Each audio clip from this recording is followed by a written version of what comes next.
I'm Harry Williams Productions, and today I'm going to be doing a video for all things Doctor Who. And in this video, I'm going to be doing a video on why I love the Seventh Doctor, as played by Sylvester McCoy, whose original name was Percy Kent Smith.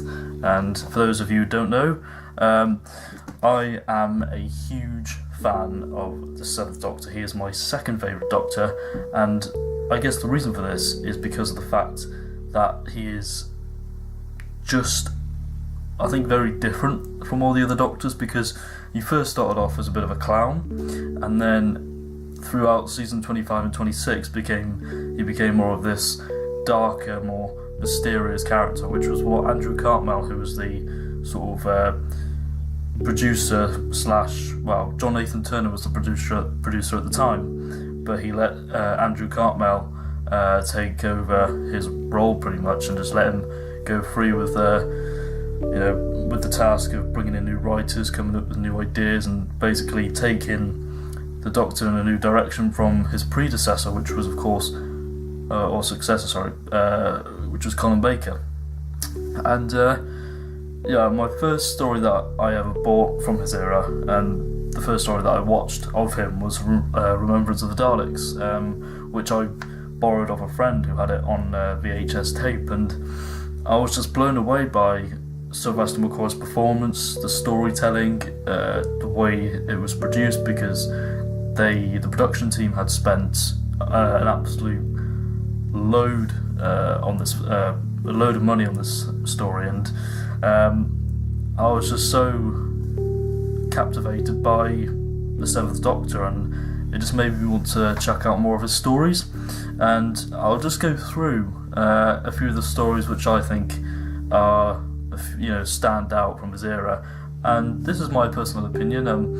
I like most of the stories from his era. Obviously, season 24 was when he first started out as a bit of a clown, and it wasn't very well liked and well received by a lot of fans. And by the time Remembrance of the Daleks came around, which was the opener for season 25, the change had already happened. You could tell he was a lot more darker, a lot more serious, still had the same costume, but was still incredibly dark, and he really took on that mysteriousness. And these are the stories which I think, these are my personal favourites from his era.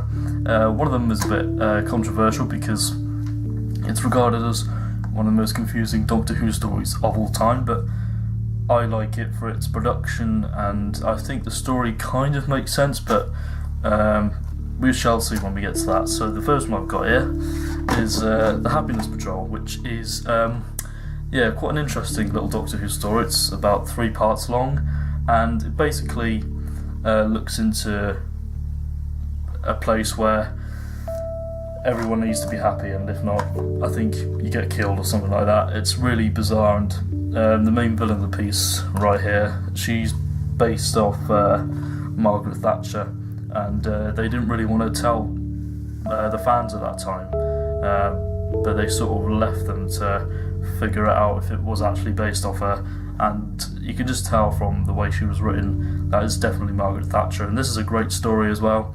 The Candyman is probably never going to return again, but he's quite a nice creation, and the costume, well, that's just a thing of its own, really. And the next one I've got here is The Greatest Show in the Galaxy, which I think is an absolutely brilliant story.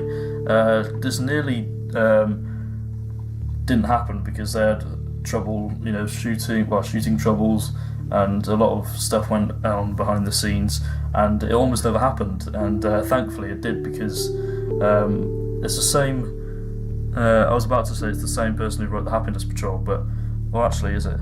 Yes, no it isn't, I think Stephen Wyatt wrote Delta and the Bannerman, but I might be wrong on that. But anyway, this is an absolutely brilliant story. I love the clowns, and they are really creepy, and I think the chief clown is just exceptionally creepy as well. And if you haven't seen the story, this is probably a great one if you want to look into more of the Seventh Doctor. And this was one of the last Seventh Doctor releases. So yeah, go and check this one out. This is really good. And the next one here, we got The Almighty Remembrance of the Daleks, which I think is an essential Doctor Who story for your collection. And if you haven't got it and you like the Daleks and you like the Seventh Doctor, definitely pick this one up because this is fantastic. And this is the one that I mentioned at the beginning of the list, which was again very controversial, and a lot of people see it as the most confusing Doctor Who story of all time, and that is Ghostlight. Now, Ghostlight is a very creepy story. If you like ghost stories, then yeah, this is definitely one for you, because even though, yes, it is confusing, and there are just a lot of characters for you to take in, and I think if you just really try and focus on it, you might understand it, but the chances are you probably won't. I mean, I don't really understand it, but I enjoy it for its production and the performances and the characters, really, so that's why I like it. So yeah, really good story, that. And finally, probably one of the best Doctor Who stories of all time, or one of the greats, and probably Sylvester McCoy's best story. We have The Curse of Fenric. Just an almighty story, this one. This is when they were starting to, because Ghostlight, this story, and Survival are sort of known as the Ace Trilogy, and this is when the Doctor was sort of started to have a bit more of a manipulative side to his character, and to add to the mysteriousness, and I think it really shows here, and he's probably at his darkest, and yeah, Fenric is a brilliant villain, and I really like the Hemovores. So yeah, those are some of the stories that I think are probably some Sylvester McCoy's best. But you've got the whole of season 24, 25 and 26 to choose from. Personally, I would probably stay away from season 24 unless you're a completionist like I am, in which case, go and buy all of his stories, because I can guarantee you that you will love Sylvester McCoy's Doctor. And another reason why I love him is probably due to the fact that he's done some really good Big Finish stories, and I've got a couple here to show you, because I think these are some really good stories that are featured in his era. And the first one I've got here is Red. Now, I really love the cover design of this. I think it's brilliant, and if you haven't listened to Red, it's a very interesting story.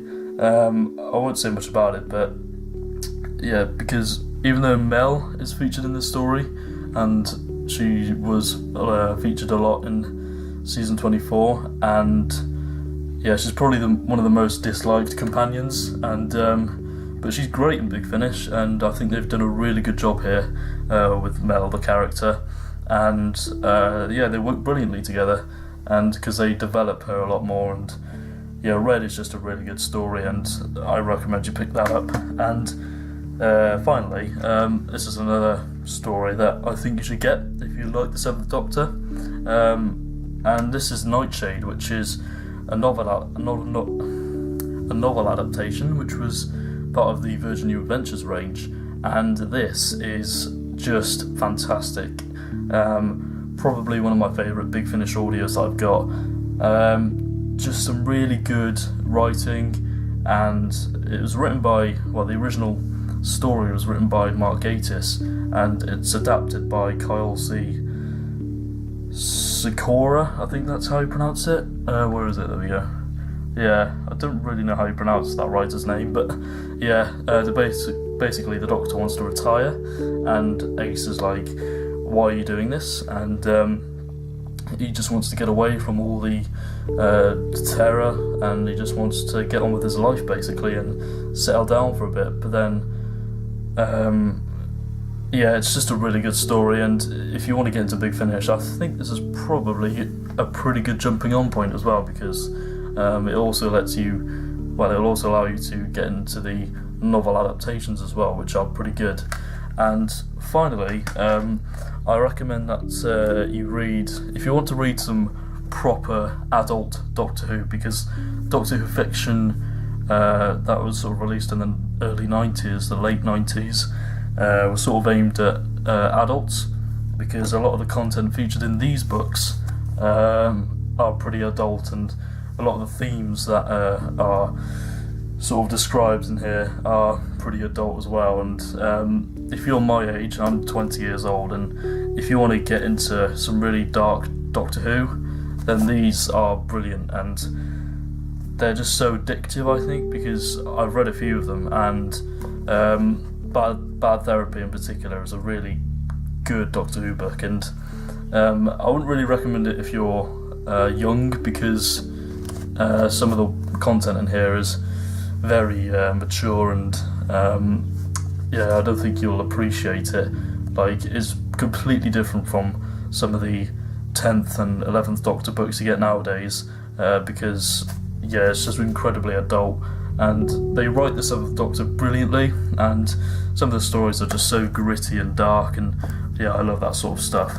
So I guess that's sort of the reasons why I love the 7th Doctor, and because I think he's probably one of the most interesting Doctors, because his era is just, so dark and mysterious, and like I said, forget about season 24, because I guarantee you will dislike it, because Time in the Rani, Paradise Towers, Delta and the Bandman, and Dragonfire, they're not the best stories, but I know there are a few people that like them, but they're probably because they're guilty pleasures. To be honest, I quite like Dragonfire, but that's sort of like the only story I really like from that season. I wouldn't really bother with any of the others, but season 25 and 26 are some of the greatest Doctor Who seasons ever, I think. Maybe Battlefield and Silver Nemesis are a bit iffy, but if you can get past those, I think you've got a really good run of stories. And Survival, which is the last Doctor Who story from the classic series, and the last Sylvester McCoy story, is overrated, I think. I mean, I like it, I enjoy it, but I think it's a little bit overrated, personally. I mean, I know there are a lot of people that view it as the greatest story from the classic series, and personally I think because it's the last story, I think it gets a lot of hype, and I think that's probably the reason why I don't really like it that much, because of the hype that it gets sometimes, but that's just me, that's my personal opinion. So I guess that's the video really. I hope you enjoyed it.